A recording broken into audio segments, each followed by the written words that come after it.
Hi, kakarating ko lang galing church ay napag-isipan kong i-share sa inyo ang aking naramdaman. First time ko kasing nakasuot ng veil. So, how do I feel about wearing veil inside the Holy Mass? Parang naramdaman ko talaga yung nakafocus na talaga ako kay Jesus. Tapos,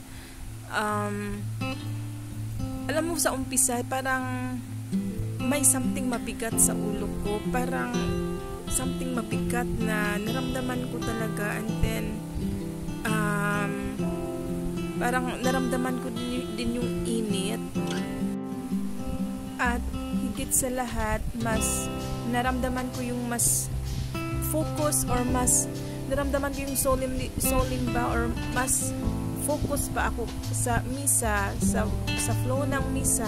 Kasi pag diba yung tendency kasi pag hindi ka nakasuot ng veil, parang marami kang nakikita. Kung kahit saan-saan na ang mata mo, yun ako.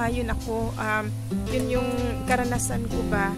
So, kanya-kanya naman tayong karanasan. So, mas nakakatulong yung veil, no, na yung mata ko ano lang talaga kay Jesus, yung mga words na sinasabi ng pari.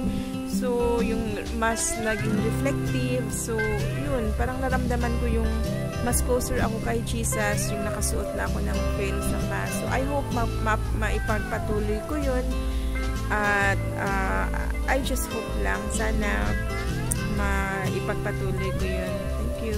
God bless us.